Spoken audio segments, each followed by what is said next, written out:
नमस्कार बंधू आणि भगिनींनो, मागील 2 व्हिडिओज हे प्रत्यक्ष श्रीमद गीतेच्या अभ्यासावरती सुरू झालेले आहेत।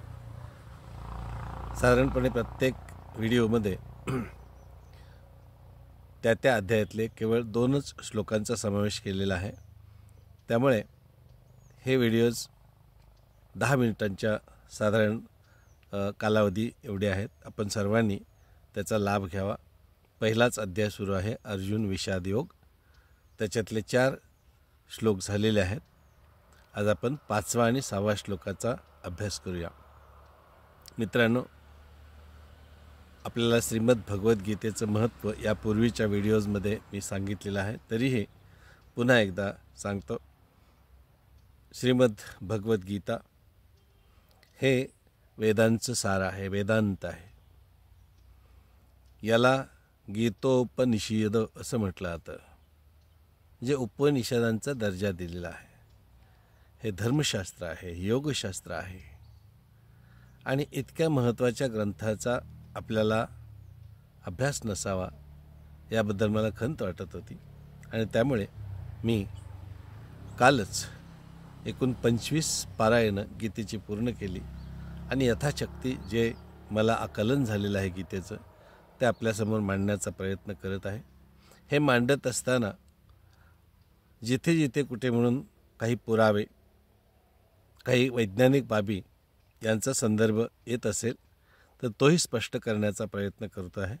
उदाहरणार्थ पहिल्या अध्यायामध्येच कुरुक्षेत्राच्या युद्धाची सुरुवात आहे, तर हे युद्ध ज्या ठिकाणी घडलं त्याच्याबद्दल, या युद्धामध्ये पांडव आणि कौरव यांच्याकडून जे राजे, जे त्या काळातली जनपद, महाजनपद भाग घेतला दोन्ही सैन्याकडून, म्हणजे पांडवांच्याकडून आणि कौरवांच्याकडून, अशा राजांची आणि राज्यांची आजची स्थिती, आजची नावं कुठली आहेत, त्यांचं भौगोलिक स्थान काय आहे याबद्दलही त्या श्लोकामध्ये मी त्याचा उहापोह केलेला आहे किंवा सांगत आहे। पहिले 4 अध्याय, 4 श्लोक आपण अवश्य पाहावेत, ऐकावेत, समजून घ्यावेत आणि गीतेच्या अभ्यासातून जीवनाचा उद्धार अवश्य करून घ्यावा। मित्रांनो, आज आपण 5व्या श्लोकाला स्पर्श करतोय। श्रीमद भगवद्गीता। ओम श्री परमात्मने नमः। श्रीमद भगवद्गीता पहिला अध्याय, अध्यायाचं नाव आहे अर्जुन विषाद योग। यातला 5वा श्लोक आपण बघतोय। धृष्टकेतुश्चकितानः काशीराजश्च वीर्यवान पुरुजित कुन्तिभोजश्च शैब्यश्च नरपुंगवः।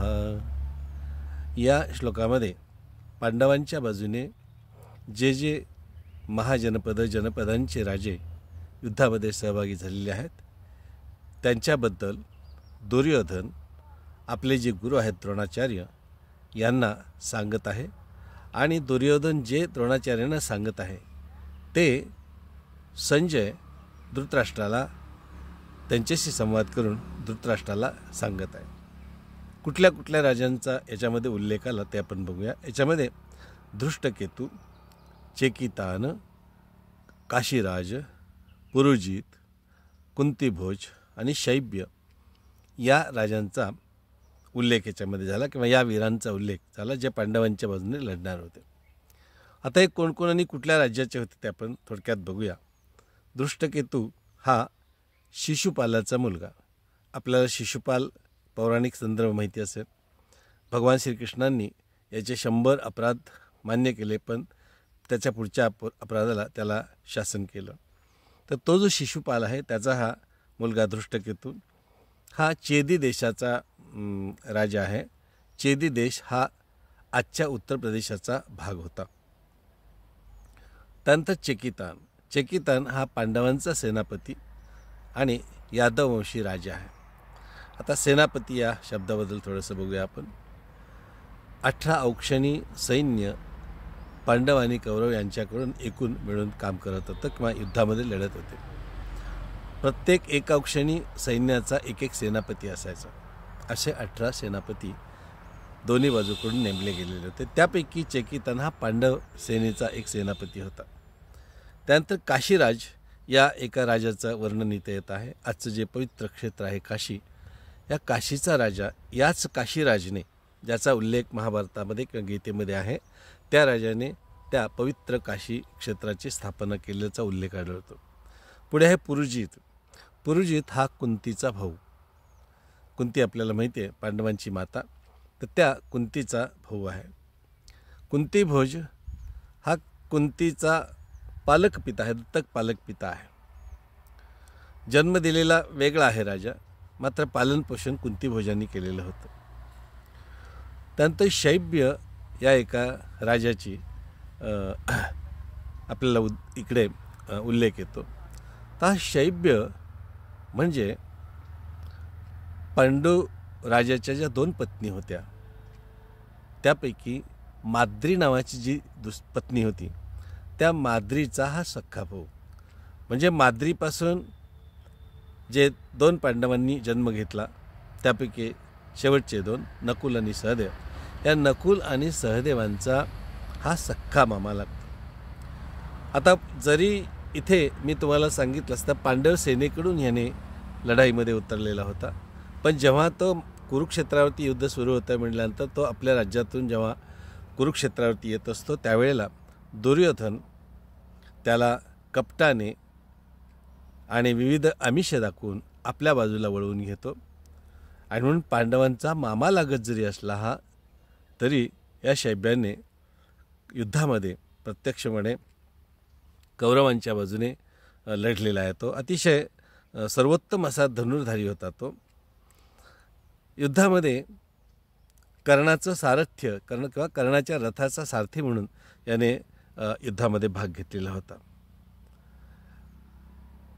तर असा हा शैब्य राजा, इथपर्यंत उल्लेख आपल्याला 5व्या श्लोकामध्ये येतो. असे नरपुंगवाहा म्हणजे असे नरश्रेष्ठ असे योद्धे पांडवांकडे आहेत, असं धृतराष्ट्र आपल्या गुरूंना द्रोणाचार्यांना सांगत आहे.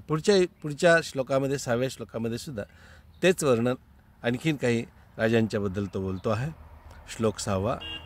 युधामन्युश्च विक्रांत उत्तमौजाश्च वीर्यवान सौभद्रो द्रौपदेयाश्च सर्व एव महारथाः. आता याच्यामध्ये या श्लोकामध्ये कोणकोणाचा उल्लेख झाला आहे बघा. युधामन्यू, विक्रांत, उत्तमौजा, त्याच्यानंतर सौभद्र म्हणजे सुभद्रेचा पुत्र ज्याचं नाव आहे अभिमन्यू, आणि द्रौपदेयश्च म्हणजे द्रुपदीचे पुत्र. आता द्रौपदीला 5 पुत्र होते, मी पुढे आपल्याला सांगत आहे. एक एक करून आपण बघूया. युधामन्यू आणि उत्तमौजा हे 2 भाऊ आहेत आणि हे पांचाल देशीचे बंधू आहे. पांचाली म्हणजे द्रौपदी, पांचाल देशीची कन्या म्हणून पांचाली तिचं नाव आहे, द्रौपदीचं हे दुसरं नाव आहे. तर द्रुपद राजाची ही कन्या आहे आणि द्रुपद राजा हा पांचाल देशीचा राजा होता. तो पांचाल देश मला वाटते मागे मी बोललो असेल उत्तर प्रदेशाचा एक भाग आहे, आजच्या उत्तर प्रदेशाचा. त्यानंतर अभिमन्यू हा सुभद्रेचा पुत्र, सुभद्रा आणि अर्जुन यांचा हा पुत्र होय. अतिशय पराक्रमी असा. त्याच्याही जन्माची कथा मला आठवते की मागच्या एका व्हिडिओमध्ये मी बोललो आहे. तर तो अभिमन्यू हा प्रत्यक्षामध्ये सोमदेव किंवा चंद्राचा मुलगा. पहा, प्रत्येक देवतेनं आपल्या आपल्या मुलांना या मनुष्यलोकामध्ये पाठवलं, पण चंद्रदेव काही तयार होईनात. त्यांना पुत्रवियोग सहन होणं कठीण आहे असं त्यांनी सांगितलं. पण सर्व देवांनी विनवणी केल्यानंतर शेवटी ते चंद्रदेव तयार झाला. पण त्यांनी एक अट मात्र घातली की जास्त वर्ष मी त्याच्यापासून लांब राहू शकणार नाही, मला तो पुत्रवियोग सहन होणार नाही. यास्तव 16 वर्षाचं फक्त त्याला आयुष्य लाभावं आणि त्यानंतर त्याला पुन्हा म्हणजे माझा पुत्र म्हणून माझ्याकडे त्याने परतावं. सर्वांनी ही अट मान्य केली आणि अशा पद्धतीनं सुभद्रेच्या पोटी म्हणजे सुभद्रा आणि अर्जुनाच्या पोटी अभिमन्यूनं जन्म घेतला. लक्षात घ्या, महाभारत युद्धामध्ये अभिमन्यू हा चक्रव्यूह ही जी युद्धरचना केली होती कौरवांनी, तो भेदू शकला पण परतीच्या प्रवासामध्ये म्हणजे तो जेव्हा परत येत होता तेव्हा त्याला मात्र ते चक्रव्यूह भेदता आला नाही आणि कौरवांनी अधर्माने अनितीने त्याचा वध केला आहे आपल्या त्या महाभारतामध्ये तसा उल्लेख आहे. आता इथे सुद्धा पुन्हा गंमत अशी आहे की मग आपल्याला सगळ्यांना सहज वाटण्याची शक्यता कुणालाही वाटेल. भगवान श्रीकृष्णांनी काहीही करू शकत होते कारण ते सर्वथैव शक्ती होती भगवान श्रीकृष्ण. मग त्यांनी अभिमन्यूचा वध होण्यापासून का वाचवलं नाही असा जो प्रश्न निर्माण होतो त्याचं कारण हे आहे की त्याला 16 वर्षाचंच आयुष्य दिलेलं होतं आणि 16 वर्षांनंतर त्याचं अवतार कार्य अभिमन्यूचं संपणार होतं आणि नंतर तो पुन्हा एकदा आपल्या पित्याकडे परत जाणार होता. हे त्याचं मुख्य कारण आहे, इथं लक्षात घेणं आवश्यक आहे. त्याच्यानंतर 5 द्रौपदीश्च म्हणजे द्रौपदयाचे म्हणजे द्रौपदीचे पुत्र 5 पुत्र. द्रौपदीला जे 5 मुलगे होते तेही या युद्धामध्ये समाविष्ट होते. आता त्यांची नावं काय काय आहेत बघूया. प्रतिविंध्य, श्रुतसोम, श्रुतकर्मा, शतानीक आणि श्रुतसेन असे हे 5 मुलं द्रौपदीची ही पांडवांच्याकडून लढाईमध्ये उतरलेली होती. मित्रांनो, यातला प्रत्येक योद्धा जो आहे तो अतिशय पराक्रमी, एकमेवाद्वितीय असे आपल्या आपल्या युद्धकलेमध्ये प्रगत असणारी, कोण गदायुद्धामध्ये, कोण धनुर्धारी आहे. आपल्याला माहितीच आहे अर्जुनासारखा धनुर्धारी त्या काळी कोण नव्हता. तर असे हे सगळे एकापेक्षा एक नरपुंग वाहा म्हणजे अशा एकापेक्षा एक नरश्रेष्ठ राजे वीर या युद्धामध्ये सहभागी होते. आपण इथे 6वा श्लोक पहिल्या अध्यायातला संपवलेला आहे. पुढच्या व्हिडिओमध्ये 7वा आणि 8वा श्लोक आपण घेऊया. मित्रांनो, मी आपल्याला पुन्हा एकदा विनंती करतो, आपण हे व्हिडिओज पाहावेत, लाईक करावेत, कमेंट करावे, काही शंका असल्यास अवश्य विचाराव्यात, ज्याच्यामुळे मलाही अभ्यास अधिक करण्याची प्रेरणा मिळेल. आणि सगळ्यात महत्त्वाचं म्हणजे आपल्याला वाचनास वेळ नसेल, समजून घ्यायला वेळ नसेल, तर हे सोप्या शब्दामध्ये मी जे काही विवेचन करतो आहे ते समजून घेण्याचा प्रयत्न करा. व्हिडिओज अवश्य पहा आणि श्रीमद भगवद्गीतेचा अभ्यास अनायासे आपला होऊन जाईल. आज आपण या ठिकाणी थांबतोय. प्रार्थना करूया. योगेशं सच्चिदानंदं वासुदेवं व्रजप्रियं धर्मसंस्थापकं वीरं कृष्णं वन्दे जगद्गुरुं. ओम श्रीकृष्णार्पणमस्तु.